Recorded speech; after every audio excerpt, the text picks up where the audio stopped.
Aninha, querida, obrigado pela apresentação calorosa. Para mim é uma honra estar aqui nesse espaço. O PT é um lugar sagrado para mim.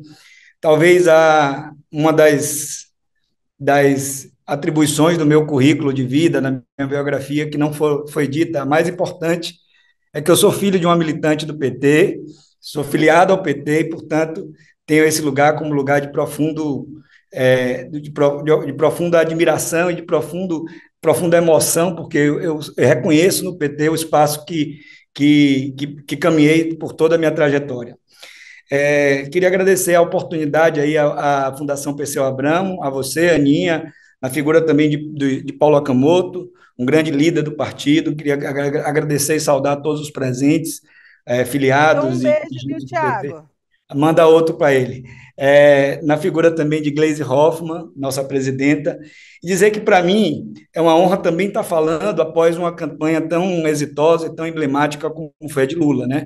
E falando especificamente do tema que trataremos hoje, após muitos anos de eleições presidenciais, a gente tinha a missão de, de tentar trazer uma organicidade e uma pauta financeira e de prestação de contas e burocrática campanha vindo de um projeto extremamente criminalizado, digamos assim. Né? O PT estabelece uma luta política contra forças políticas que não têm a menor proposta de país, não tem projeto de país, desumaniza tudo que vê pela frente, e a única solução e a única saída que enfrenta, que apresenta ao país, é criminalizar o PT.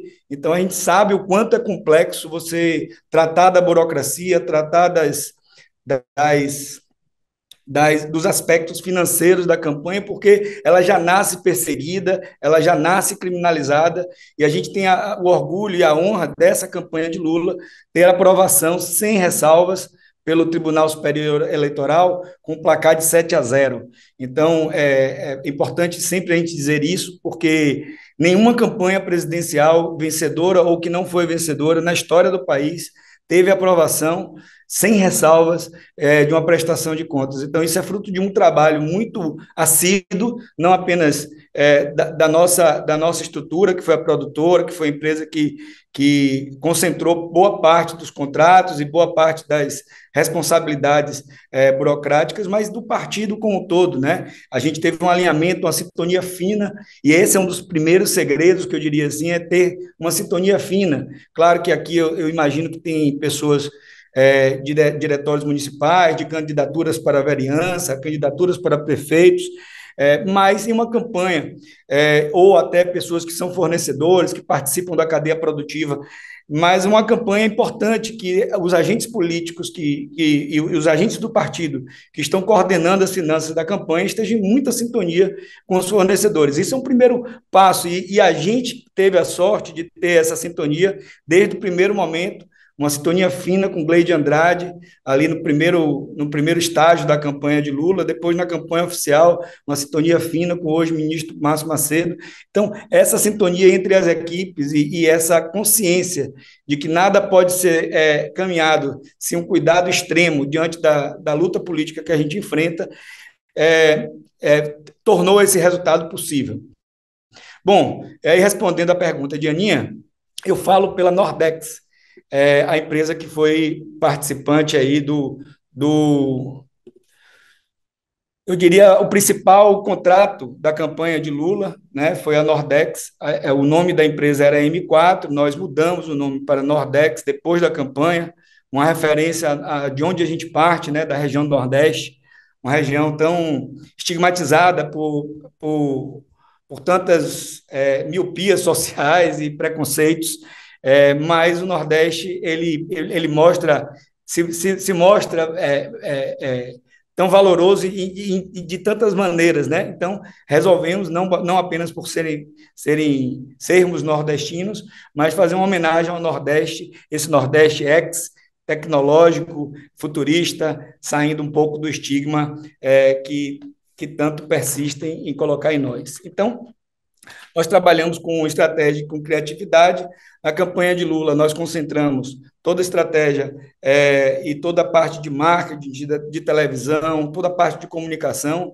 administramos outras empresas que eram contratadas diretas pelo partido em um sistema de pool de empresas, a gente vai falar um pouco sobre isso, mas essa empresa ela foi responsável pela campanha e pelas nossas andanças na comunicação de Lula. Bom, o que é que a gente vai falar hoje? Um pouco sobre a estrutura de marketing, como funciona, como montar uma estrutura de marketing para uma campanha.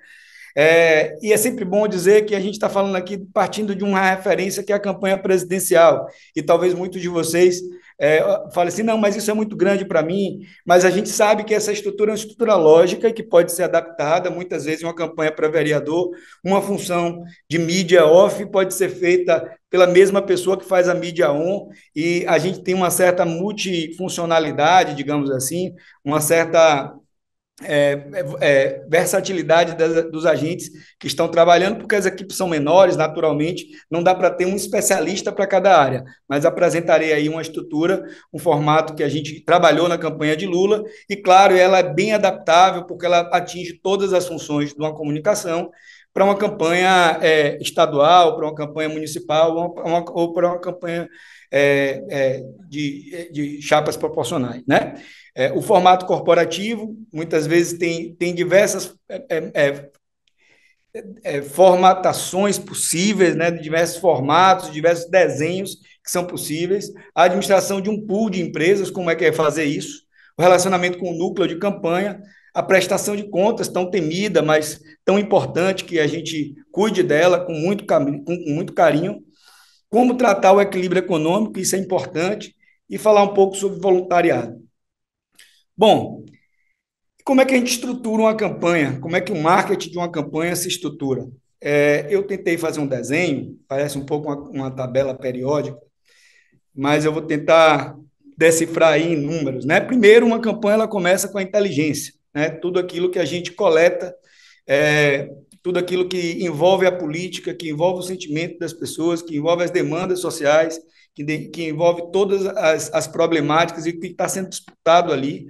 Então, a inteligência é o primeiro passo, é ela que municia todo o resto da cadeia, todo o resto do trabalho, todo o resto das equipes são municiados, são alimentados pela equipe de inteligência. Ah, mas eu não tenho uma equipe de inteligência. Então, essas pessoas que estão trabalhando, no primeiro momento, eles têm que se comportar como uma equipe de inteligência.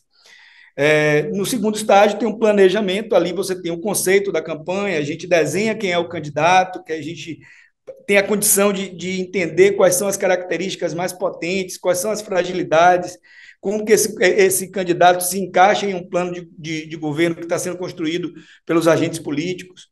E a partir daí, a partir de planejar o plano de voo, né, a gente fazer toda a estruturação do que vai ser feito na campanha, a gente consegue ter uma visão de quantas pessoas vão trabalhar, quem são essas pessoas, qual é a grana que se vai ter para fazer a campanha, todas o input, né? Tudo aquilo que a gente coloca na mesa para a gente colocar no papel e fazer um plano capaz da gente saber quantas pessoas vão trabalhar, quanto que essas pessoas vão ganhar, quanto que tem de dinheiro para trabalhar e quais mecanismos também de arrecadação de receitas. Sabemos que hoje as doações de pessoas físicas são importantes para as campanhas, e muitas vezes não ficar apegado apenas ao fundo eleitoral é um caminho importante, e descobrir mecanismos de tentar arrecadar receita também é um outro caminho. No terceiro estágio do planejamento, né? No terceiro estágio a gente tem a criação, é o coração da comunicação, é de lá que saem as ideias, é de lá que saem os conteúdos, é de lá que a gente consegue construir a materialização do que foi planejado. A partir da criação, você tem a difusão, né, a produção, perdão, que são todas as atividades que materializam as ideias, que tornam as ideias em vídeos, em cards para o WhatsApp, em cards para redes sociais, em impressos, em cartilhas, em folhetos, em cartazes, em lambe. Então, tudo que é materializado na criação, no quarto estágio ali, vai para a produção. E a produção, ela distribui no quinto estágio para a difusão. Então, a gente tem inteligência, planejamento, criação, produção e difusão. São 5 estágios aí que a gente entende como uma síntese da publicidade, da propaganda, da comunicação política, eleitoral. E dentro da difusão você tem três canais, digamos assim: a mídia off, que representa o rádio e a TV, a mídia digital, que hoje ganha um protagonismo maior e cada eleição passa a ser a principal fonte de difusão de informações, e as ruas, né? As ruas também são meio de difusão importante, e eu sempre digo assim que as ruas sempre foi o habitat natural do nosso campo político. Nós nascemos e fomos forjados e criados nas ruas, nas reuniões, nas plenárias, na pele, no contato físico, no olho. E a direita, por exemplo, não tem essa característica, é forjada na solidão, no apartamento, na casa, na tela, no ódio, no desamparo. Então, isso diferencia muito a gente deles, mas cria também um desafio grande para a gente de saber se adaptar ao meio digital, já que esse meio cresce e é um habitat natural do nosso adversário. No outro campo, e aí é sobre isso, como diz o povo, que a gente vai falar, é sobre a infraestrutura que dá suporte a essa cadeia produtiva desses cinco espaços que compõem a comunicação. Então, tudo que compõe a infraestrutura física, a sede, onde as pessoas vão trabalhar, se as pessoas não trabalharem fisicamente, de que maneira remotamente elas vão trabalhar, de que maneira elas vão transmitir os materiais, né? A comunicação é uma soma de muitos materiais, é uma extensão de um vídeo de um, é uma mensagem, um roteiro de outro, é uma fotografia de outro. Então, é muito trânsito de dados, você precisa ter uma infraestrutura dentro de uma estrutura física ou de uma estrutura virtual. Os arranjos produtivos, né? Como que você organiza todas essas pessoas, essas empresas dentro de uma campanha. O back-office, que são aqueles que não aparecem, né, que ficam atrás do palco trabalhando, a área administrativa, a área financeira, a segurança de dados, as atividades reguladas, que é o jurídico, e a prestação de contas, que é o produto final.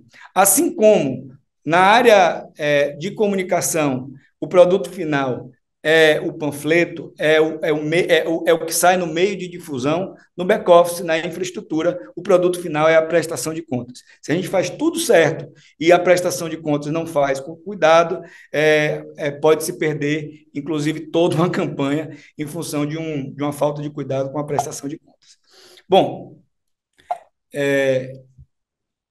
falando rapidamente sobre inteligência, dentro dessa composição de inteligência, sempre a gente trata tudo que é informação que pode entrar para a campanha, né? A pesquisa qualitativa é uma forma, a pesquisa quantitativa é outra forma, e o SEDOC é outra forma. Essa forma, SEDOC, em algumas campanhas pequenas, elas não são possíveis, né? Porque há uma complexidade.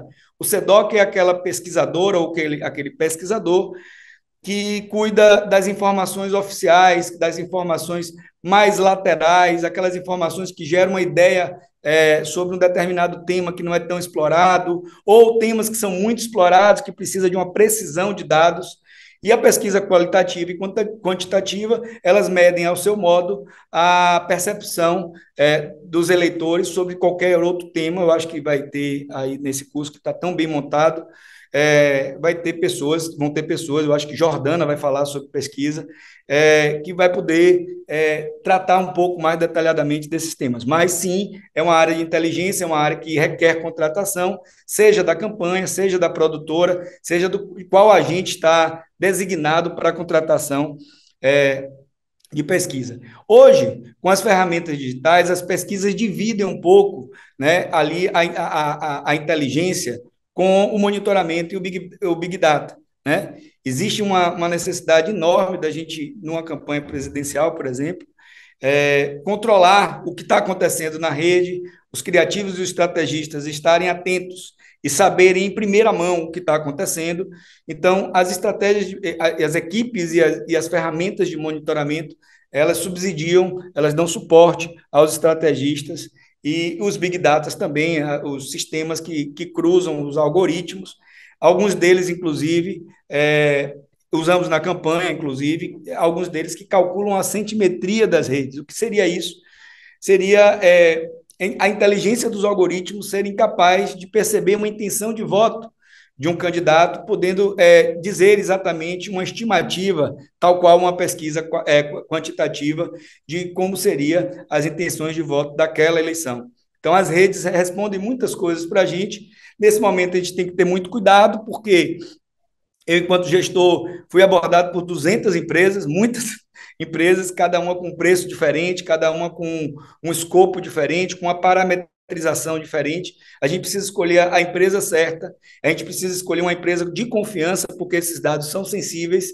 A gente pode estar dormindo com o inimigo, isso é muito importante estar atento. E aquela empresa que seja capaz de não rebuscar demais, de dar informação simples, de dar uma informação capaz da gente trazer informações rápidas e precisas para os estrategistas.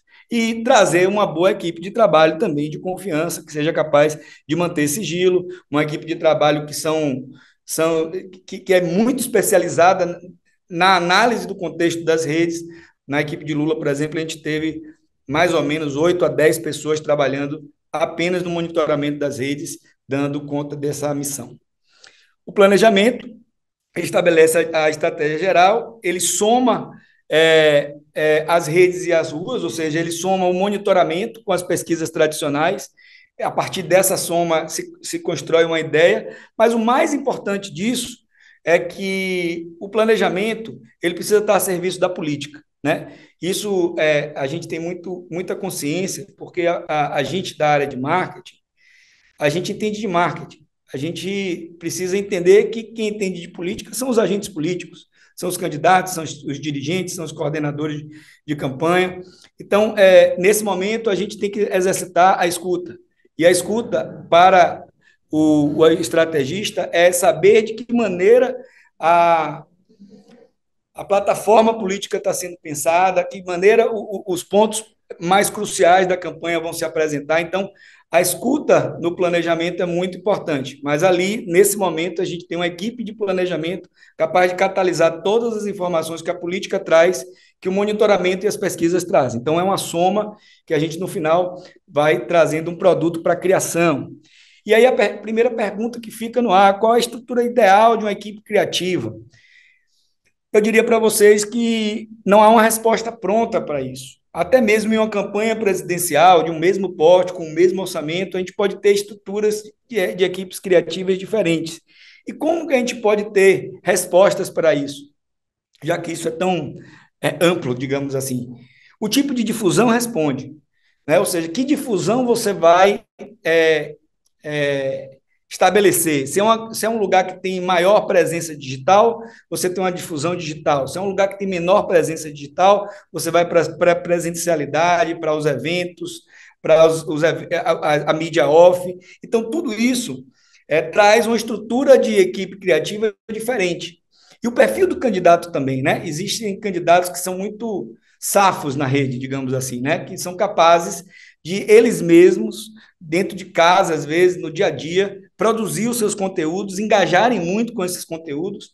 Já se foi a época que os conteúdos precisavam ser plásticos, bem filmados, televisivos. Hoje em dia, todos os conteúdos que são espontâneos, que traduzem uma realidade, que têm um formato mais solto, mais digitais, eles são possíveis, eles são competitivos, eles são capazes de serem produtos estratégicos dentro de uma campanha. Então, o perfil do candidato, se ele é capaz de fazer essa produção e o tipo de difusão que essa campanha requer, ele vai responder à estrutura ideal de uma equipe criativa. Mas, geralmente, a gente contrata, dentro de uma equipe criativa, diretores de arte, redatores, ilustradores, pessoas ligadas ao audiovisual, e aí tem um outro ponto que a gente sempre toca, né? O audiovisual hoje, ele cumpre um papel também de trazer pessoas que não são redatores tradicionais, redatores da publicidade tradicional, digamos assim, para dentro de uma equipe de criação. Você tem pessoas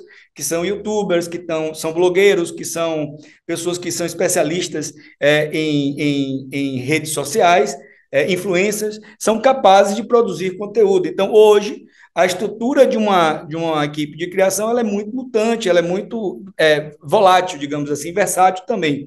Então, há de se imaginar que o ambiente digital traz algumas modificações para isso. A primeira, que é a influência delas estabelece um novo formato de criação.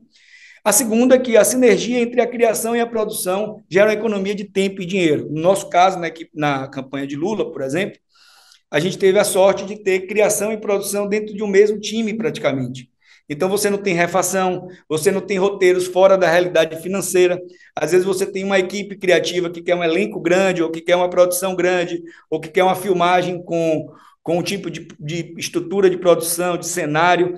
E quando você tem a equipe financeira de planejamento, junto com a equipe de criação e a equipe de produção, você consegue produzir bem sem gastar muito dinheiro. Uma das principais peças que a gente produziu na pré-campanha foi a peça do picolé, que a gente gravou, possivelmente de um celular, um picolé derretendo, para falar que o auxílio emergencial ia derreter igual um picolé. Essa produção ela não custou nada, praticamente, e foi uma produção que foi para uma campanha presidencial. Então, isso é um sinal, é um exemplo que a gente tem uma sinergia a se produzir. Então, uma campanha de pequeno ou de grande porte, ela precisa que as equipes de produção de audiovisual e de criação sejam entendidas como um único eixo, um único polo, capazes de produzir e criar soluções para isso. Além disso, outro ponto que eu traria aqui para vocês é a importância das plataformas de bancos de imagem e a inteligência artificial para a produção de conteúdo com baixo custo. A gente tem experiência com produção de imagens e de, e de referências estéticas em inteligência artificial. Isso economiza muito dinheiro, economiza dinheiro com diretores de arte, por exemplo. Se você não tem muito diretor de arte na casa, você consegue gerar imagens com inteligência artificial. E as plataformas de banco de imagem também. Se não há dinheiro para mandar uma equipe para a rua para filmar, claro que tem determinadas filmagens que são inevitáveis, como uma filmagem de testemunhais de pessoas na rua, como Fala Povo, como Mãe Chama, outras, a imagem do candidato, né? Tem filmagens que são inevitáveis, mas tem outras que são possíveis de ser produzidas dentro dessas plataformas de bancos de imagem e inteligência artificial. E outro ponto que a gente traz um ponto crítico, inclusive, que é o impacto financeiro do horário eleitoral gratuito nos orçamentos, né? A gente percebe que cada vez que passa é um conteúdo que se torna menor, isso é um ponto positivo, porque a gente tem capacidade de exercer o melhor da publicidade, que é a capacidade de síntese, né? A capacidade de tornar uma mensagem enorme, uma mensagem rápida, capaz de ser ouvida, entendida e percebida e difundida, principalmente, pelas pessoas, mas o horário eleitoral, mesmo ainda menor hoje, ele ainda é responsável consideravelmente pelos custos de produção, os custos de criação de conteúdo dentro de uma campanha. Então, é algo que a gente vê em outros países, por exemplo, a extinção do horário eleitoral gratuito, sendo ele substituído por comerciais distribuídos na grade da programação da TV ou do rádio. Então, isso, de alguma forma, gera uma economia e faz com que esse recurso possa ser distribuído em outras vertentes, no ambiente digital, por exemplo. Produção, é importante sempre estar atento à pré-produção. A gente sempre diz que há cuidados especiais que nem sempre são levados em consideração, como seguro de viagem, termos de direito autoral e de imagem, contratos de trabalho por diária, todos esses cuidados eles não são apenas um cuidado de ordem burocrática para a prestação de contas, mas também eles são um antídoto ali, uma vacina para que a gente não tenha custos inesperados. Se tem algum sinistro com o carro, com algum tipo de acidente de trabalho com o trabalhador que tá fazendo a filmagem ou que está fazendo a produção, a gente tem um seguro capaz de cobrir as despesas. Termo de direito autoral é muito comum em campanhas políticas, autores de músicas ou de imagens reivindicarem, ou de fonogramas, ou de trilhas, reivindicarem o direito autoral dos seus produtos, e isso gera muito custos muitas vezes imprevisíveis para uma campanha, sufocando o teto, tendo que pagar com uma certa celeridade para que isso não vire uma crise política, e hoje em dia, com as redes, um autor se ver violado e fazer uma denúncia em rede social, isso pode gerar um problema político, então tem um cuidado especial com isso. A produção gráfica também existem muitos cuidados, imagino que alguém da área jurídica vai falar sobre a formatação da produção gráfica, a importância de você comunicar a tiragem, a importância de você obedecer os parâmetros da legislação eleitoral. E a produção audiovisual, dentro desse contexto, ela se apresenta de uma maneira muito mutante, né? Muitas vezes, os meios digitais favorecem filmagens de celular, por exemplo, imagens produzidas de celular. Muitas vezes, imagens produzidas de celular vão até para o programa eleitoral, porque elas são valiosas, elas pegam um momento especial. E esse novo padrão digital, essa nova forma de comunicar, gera uma importância de um profissional que estava ali dentro da cadeia produtiva, e cada dia que passa, as campanhas precisam cada vez mais, que são os editores, né? E hoje em dia também, nem sempre precisa ser um editor de ilha, como os editores tradicionais. Existem outras plataformas de edição que dão mais acessibilidade e possibilitam que pessoas que não teriam a oportunidade de trabalhar como editor de ilha, um editor com mais repertório de edição, possa trabalhar como editor em uma campanha. É importante sempre fazer um inventário do parque tecnológico, isso é fundamental. Por quê? Porque o inventário do parque tecnológico pode ser algo que o TRE ou o TSE pode cobrar. Que máquina que você filmou, quais foram os equipamentos que você usou, quanto custou esses equipamentos, se é aluguel, cadê o contrato de aluguel. Então, tem uma série de exigências que o parque tecnológico, todas as máquinas, não apenas máquinas ligadas ao audiovisual, mas máquinas ligadas a toda a cadeia produtiva da campanha, é importante inventariar, saber o que é que está sendo usado de recurso tecnológico, escrever, falar, saber o modelo, se possível, se foi algo que foi comprado para a campanha, guardar a nota fiscal, fazer todo o tratamento burocrático para que isso não seja uma casca de banana lá na frente. E uma coisa que eu teria a falar que é bons profissionais, razoabilidade dos materiais. Ou seja, quando você vê um profissional pedindo muita coisa, muito material, você possa ver que ele tem alguma limitação ali de criatividade ou de recurso mesmo de filmagem ou de fotografia, que faz com que ele onere muito o departamento financeiro da campanha e para tirar um produto muito parecido que um bom profissional tiraria com um equipamento mais simples ou com um rider de equipamentos mais simples. Difusão digital, sempre vem a pergunta, quanto se deve investir em um projeto de impulsionamento de conteúdo? A gente, na campanha de Lula, isso é um dado público, a gente investiu cerca de 23 milhões de reais, tem campanhas que investem mais, o nosso adversário tinha pretensão de investir menos, quando começou a perder a disputa na rede, começou a investir mais. Nós optamos por uma estratégia de YouTube First, que é primeiro começar uma régua de relacionamento digital pelo YouTube. O YouTube tem uma modalidade de impulsionamento, eu imagino aí que talvez Bruna Rosa ou Priscila, não sei quem vai falar do tema no curso, mas eu acredito que é importante escolher a plataforma que te traz mais engajamento, que te traz mais seguidores, que traz mais retorno, que traz o custo por clique mais barato. No nosso caso, e a gente tem experimentado isso em outras campanhas, o YouTube tem dado um resultado muito melhor que a plataforma Meta, o TikTok, o Spotify e o Twitter. Por quê? Porque o YouTube tem modalidades de impulsionamento, e uma delas, se a pessoa pula em menos de 15 segundos, eles não cobram o anúncio. Então, muitas vezes a gente tem uma certa evasão que ela é taxada nas outras plataformas, e nas nossas plataformas, e no YouTube, no caso, na nossa estratégia, a gente não era taxado, fazendo circular melhor a informação com menos dinheiro. Ou seja, ou com o mesmo dinheiro a gente fazer circular mais, né?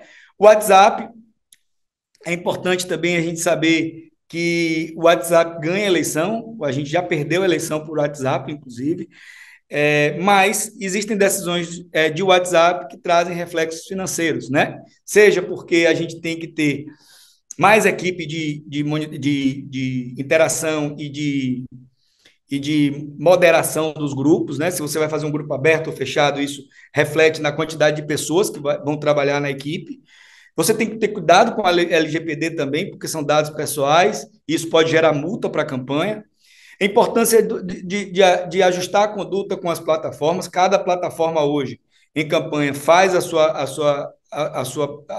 seu termo de conduta e nas campanhas maiores se reúne com os coordenadores digitais para que isso não aconteça nenhum tipo de infração, né, às regras das plataformas.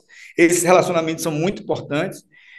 E a sinergia entre as equipes on e off, isso é uma coisa que cada dia que passa vai se tornar uma coisa só, né? A gente sempre diz que on e off é um conceito que está ficando cada vez mais ultrapassado. As equipes todas serão on daqui para frente. Então, com o tempo, não vai ter uma pessoa que cuida do digital, a pessoa cuida de conteúdo, não vai ter uma pessoa que cuida de difusão de mídia, a pessoa cuida de difusão, né? Difusão de mídia on ou off, a pessoa cuida de difusão. Então, essas essas mutações, digamos assim, do ambiente do marketing digital, nos traz a necessidade de sempre estar se questionando e atualizando e se perguntando que cada decisão do ambiente digital pode refletir em custo, ou seja, se você coloca muita gente para fazer moderação das suas redes de WhatsApp, você pode perder impulsionamento. Vale a pena a gente fazer mais impulsionamento ou ter mais WhatsApp? A característica da campanha vai resolver, mas tem que saber que não tem muitas vezes dois dinheiros, como diz o povo, né? Tem um dinheiro só para a gente conseguir tomar a decisão correta. E como dimensionar uma equipe digital, isso a grandeza da equipe, da campanha vai dizer, e a característica também do candidato. Mas se sabe que a gente precisa sempre ter um especialista de mídia digital, até para campanhas menores é importante alguém que conheça como anunciar nas plataformas, de que maneira a gente pode fazer os melhores filtros, o melhor aproveitamento da verba nas plataformas. Portanto, um profissional de mídia ou um profissional da área digital, um social media, que conheça de mídia digital, o social media e as pessoas que são editores e criadores de conteúdos digitais, né? São importantes numa equipe digital. Mídia off, televisão e rádio, né? Que são estruturas que muitas vezes trazem muito custo e trazem muita dor de cabeça também. É importante demais você ter uma boa equipe de mídia off. Por quê? E um monitoramento disso. Porque muitas vezes, a depender do lugar que você esteja e das forças políticas que você enfrenta, alguns meios de comunicação podem simplesmente entrar no risco por alguma alucinação política de não veicular o anúncio. Vamos supor que seja uma rede de extrema-direita. Essa rede possivelmente pode não veicular o seu anúncio. E anúncio não veiculado é dinheiro perdido. Né? Claro que esse anúncio não custa nada, mas ele custa o dinheiro de divulgação. Né? Não é um custo direto da campanha, mas é um dinheiro que se perde porque é um recurso que está à disposição da campanha. Na nossa campanha, por exemplo, a gente presume, a gente imagina que o nosso adversário não teve atenção para isso. A equipe de mídia off dele cometeu alguns erros capitais e eles não foram, talvez, né, possivelmente, não se sabe, mas pode ser que eles tenham identificado algumas rádios que não veicularam e a gente acredita que tenha sido erro da equipe de mídia. A nossa equipe de mídia sempre foi muito diligente com isso e a gente, não apenas confiando na equipe de mídia, é importante numa campanha que tenha rádio e TV, contratar um monitoramento que seja capaz de ver se essas redes de rádio e televisão estão cumprindo com a lei. Back-office. Esse é o departamento que viabiliza tudo e não deixa que as coisas saiam do trilho, que fazem com que a gente seja capaz de fazer a campanha em ordem e tranquilidade. A gente sempre estrutura um departamento financeiro, com um administrativo e financeiro. Muitas vezes, em uma campanha, isso se resume a uma pessoa, mas não dá. E aí, mesmo uma campanha pequena, não dá para uma pessoa cuidar do administrativo e do financeiro e da agenda e das atividades de rua e das atividades de comunicação. O administrativo precisa estar concentrado nisso, porque são muitas funções, precisa estar atento a muitas coisas, é, precisa cuidar de um núcleo de produção, e a gente sabe que os nervos estão à flor da pele, você precisa mediar conflitos, você precisa estar ali o tempo inteiro monitorando a entrada e a saída e a segurança das pessoas. Você tem uma equipe jurídica que não apenas trabalha os conteúdos que vão ser veiculados, mas também trabalha a parte das prestações de contas e tudo que cerca as contratações. Tem uma contabilidade e a gestão dos subcontratados, né? Na maioria das vezes, 99,9% das vezes, as pessoas que estão trabalhando são pessoas terceirizadas, são MEIs, são empresas que são subcontratadas, e essa gestão tem algumas coisas que eu vou falar lá na frente. E, por fim, a prestação de contas, que é o grande ato da campanha. Mais na frente eu vou mostrar para vocês um pouco da nossa prestação de contas, o drive que a gente utilizou na campanha. Chegando ao final, a importância da segurança de dados, de você ter uma estrutura de firewall. Ah, mas eu não tenho uma estrutura de firewall, eu não tenho uma estrutura de backup, não tenho uma estrutura que seja capaz de fazer isso. Minha campanha ela não tem verba para viabilizar isso. Pelo menos que tenha norma de compartilhamento de arquivo. Isso é importante normatizar, porque muitas vezes pode sair um arquivo para difusão, para um grupo de WhatsApp, que não tem uma imagem validada, e isso gera uma multa, gera um custo. Então, é importante sempre você, ainda que só tenha o WhatsApp como fonte de difusão, ter pelo menos uma norma de compartilhamento de arquivo, um grupo que dá ok, que não deixa com que os outros inadvertidamente possam publicar materiais sem que estejam validados pelo jurídico e pela estrutura de gestão da campanha. Algumas dicas rápidas. É importante sempre manter um bom relacionamento com o escritório de campanha. No caso de quem faz parte da campanha, do escritório de campanha, é importante sempre manter um bom relacionamento com os fornecedores, para que não tenha nenhum tipo de embaraço, que as respostas sejam rápidas, que não tenha enrolação com a nota fiscal, que não tenha enrolação com o contrato, que não tenha uma enrolação com a diligência do TRE ou do TSE. É, existe um dilema muito grande entre centralizar ou descentralizar uma campanha. O que seria isso? Centralizar é você contratar uma empresa que vai executar a campanha toda. Isso facilita na organização, mas gera custo com bitributação, com uma série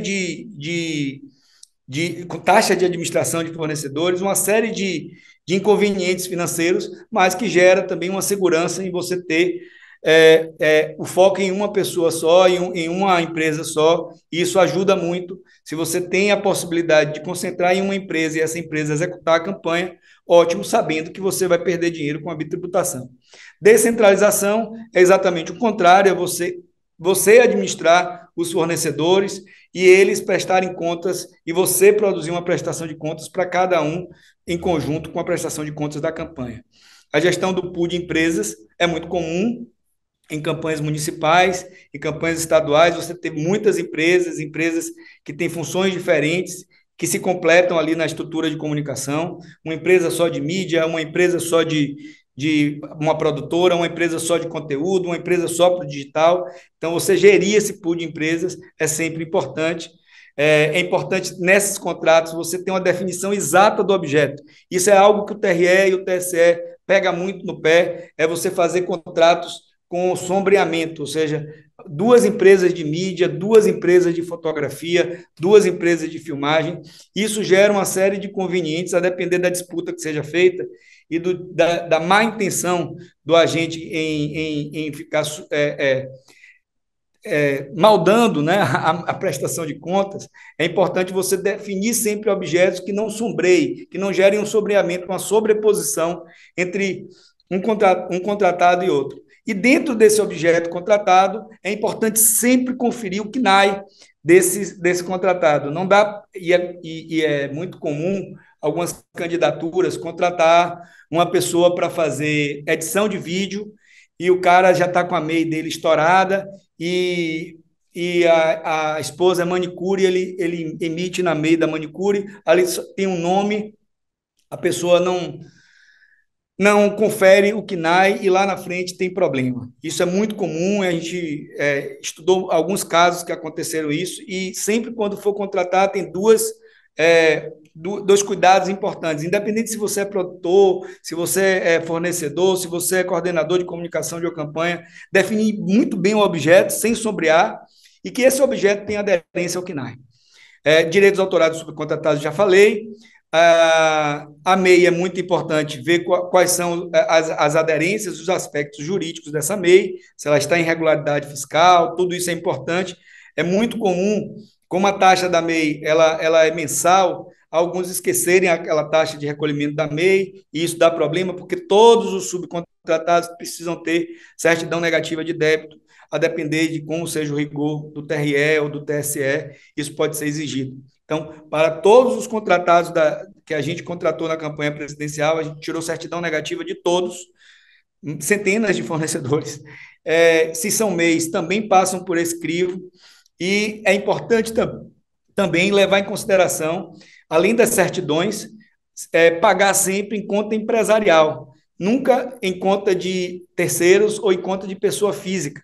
Sempre a conta precisa corresponder à empresa contratada. Se a empresa não tem conta e o camarada tem uma MEI e recebe na conta de pessoa física, precisa prestar atenção nisso, porque às vezes gera uma confusão, e contrata, pede para que ele abra uma conta na razão social. Finalizando aqui, é importante que o relatório tenha todas as notas fiscais, os contratos e as certidões, fornecer um drive de arquivo, logo em sequência eu vou colocar esse drive para vocês verem, tentar ser rápido, que eu estou nos meus últimos minutos aqui, fazer um check-in fotográfico da estrutura de campanha, das pessoas trabalhando, seja na rua, seja no comitê, seja no núcleo de marketing. É importante fazer o check-in fotográfico, isso pode ser exigido.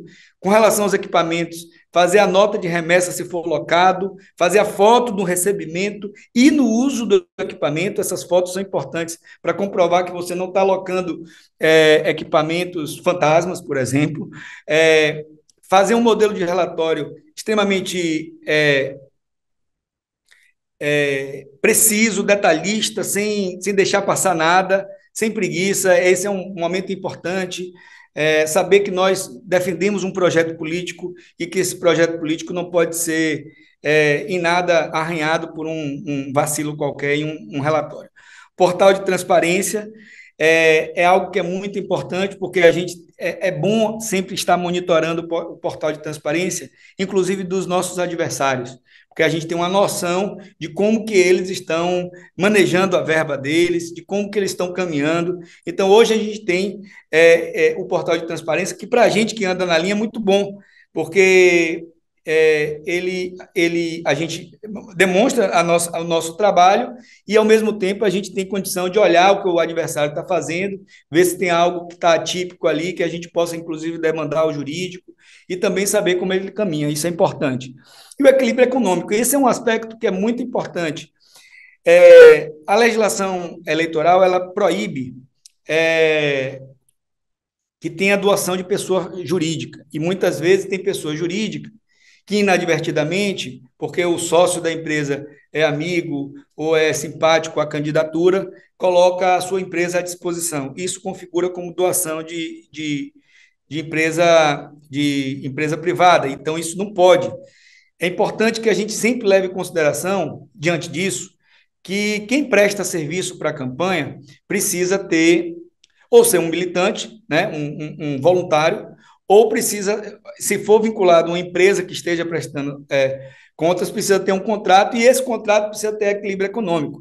Já existem casos, hoje no TSE, de empresas que tiveram pouco lucro e foram contestadas, tiveram que responder a processo administrativo, diligências e investigações, inclusive criminais, porque o TSE simplesmente entende que lucrou pouco. Então, existem outras situações também que o TSE entra na relação contratual e entende que a empresa lucrou muito. Então, é importante sempre a gente ter em perspectiva que todos os contratados precisam ter equilíbrio econômico. Para quê? Para que isso não seja configurado doação de campanha ou superfaturamento ou improbidade com a verba da campanha. Aqui só um demonstrativo, antes de encerrar minha fala e abrir para a gente bater um papo, do como foi o drive da gente. Acabou a campanha de Lula, a gente forneceu um drive. Eu estou colocando os drives fechados aqui para vocês entenderem a árvore, a estrutura desse drive. Esse drive a gente fez uma licença de 5 anos, claro que partindo de uma escolha nossa, não é obrigação. Você pode fazer um drive, inclusive, dentro da sua conta do Google, da sua empresa. Dentro desse drive, a gente coloca pastas, dentro dessas pastas, os diversos arquivos. Aqui a gente tem uma apresentação da empresa, atos constitutivos, certidões negativas, tudo da M4, que hoje se chama Nordex, peças publicitárias, a gente vai ver o interno desse drive, a infraestrutura, infraestrutura também de dados, de tecnologia, de segurança, a estrutura organizacional de pessoas, os organogramas, quem está trabalhando, quanto está ganhando, a mídia off, os planos de mídia, o que foi transmitido para a televisão, os mapas de veiculação, o suporte administrativo dos subcontratados, ou seja, todas as certidões e todos os contratos daqueles que nós contratamos, e as notas fiscais também, um relatório de atividades, que é a, a prestação de contas em si, e as respostas que a gente eventualmente precisa dar a diligências do TSE ou do TRE, se for o caso de vocês. Então, o cliente, no caso o partido, ou se vocês estão dentro da estrutura do partido e vão contratar, é importante que vocês exijam dos fornecedores ou da cadeia produtiva de vocês um drive que vocês tenham todas essas informações que vocês, numa situação, podem consultar e ter a informação para poder fazer defesas jurídicas ou até estudos por exemplo, na próxima campanha, vai ser possível o partido saber quanto que a gente gastou em cada fornecedor, quanto que tem nas notas fiscais. Isso serve como memória, serve como possibilidade de enfrentamento do próprio planejamento financeiro. Aí dentro, dando como exemplo aí o contrato, né, alguns drives, a gente aqui botou os atos constitutivos, aqui nas peças publicitárias, todas as peças publicitárias, sejam elas de rádio, programas e comerciais de rádio, programas e comerciais de TV, roteiros que a gente escreveu no Word, em texto, material gráfico que a gente produziu, todas as peças, vídeos para a internet, todos os templates do site. Então, tudo está dentro de um drive que é propriedade do partido. Quando a gente contrata um fotógrafo, quando a gente contrata uma produtora, é importante sempre a gente colocar no contrato daquela pessoa, daquela produtora, daquele fornecedor, que o produto daquele contrato é uma propriedade do partido, é uma propriedade da candidatura. Então, isso é importante levar em consideração, porque isso vira um ativo para o futuro, até para a memória do partido, para produzir materiais para uma próxima campanha, você ter banco de imagem. Então, tudo isso é importante. Aqui são outros prints de mídia, né? Plano de mídia on, as telas dos arquivos que a gente forneceu. Nos acusaram de estar fazendo overmídia, a gente tinha toda a defesa prévia para isso, todas as comprovações. Então, a luta que a gente enfrentou não foi pouca e a gente precisava ter muita humildade, pé no chão, para colocar as defesas prontas para quando viesse o ataque. Aqui é um exemplo rápido e uma curiosidade até de como a gente apresentou ao TSE a nossa estrutura física, né? Em atendimento ao objeto do contrato, apresentamos a sede, os estudos que abrigaram a campanha do marketing do presidente. Esse era o núcleo que a gente trabalhava, uma casa em São Paulo. A gente conjugou. Nessa mesma casa, a gente foi muito importante.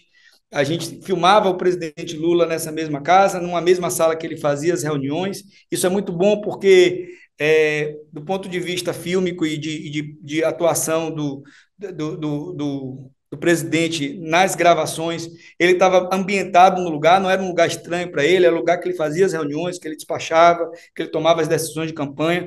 Então, isso foi muito importante para deixar ele muito à vontade para produzir da melhor forma possível. Além disso, claro, a gente tinha toda uma direção de fotografia para viabilizar com que isso ficasse bonito, ficasse mais bonito até que se fosse num estúdio produzido exclusivamente para esse fim. E, ao mesmo tempo, a gente também tem uma economia, porque ali mesmo a gente resolve tudo, não tem logística, não tem transfer, não tem segurança, ele faz uma reunião, não precisa se deslocar. Então, isso, com certeza, é um aspecto que a gente considera positivo. Essa foi a casa. A gente muitas vezes foi questionado pelo TSE onde era essa casa, cadê o contrato de aluguel, onde é que vocês funcionavam. A gente bota no Google, aqui a gente subiu um drone para filmar, para mostrar para eles com todo cuidado, controle de acesso, para evitar que a gente tenha invasão dos nossos adversários. É, é muito importante a AVCB, qualquer situação de incêndio ou de qualquer erro que fosse num certificado de corpo de bombeiro, podia trazer para a gente uma dor de cabeça e uma perda reputacional na campanha. Salas de reunião, a gente demonstrava tudo como era, o TSE recebeu tudo isso, as pessoas trabalhando, mostrando que isso era real, uma sala de descanso, é, a estrutura física, né, a fachada, os estúdios que a gente trabalhava nessa mesma estrutura. Bom, esses cuidados a gente tomou, esses cuidados a gente defende que sempre se tome, independente se você contrata uma produtora, um fornecedor, se você é um agente do partido, se você é um fornecedor, se você está numa campanha municipal, se você está numa campanha estadual, toda e qualquer campanha precisa desse cuidado. Cada dia que passa, a gente sabe que essa luta vai ser pior. Os nossos adversários eles não têm recurso político e ideológico para disputar forças com a gente, e eles vão disputar num jogo sujo que a gente tem que se preparar para ele. Não adianta ser honesto, tem que ser e parecer honesto. E foi esse nosso lema. Eu agradeço aí a atenção de vocês e me coloco à disposição.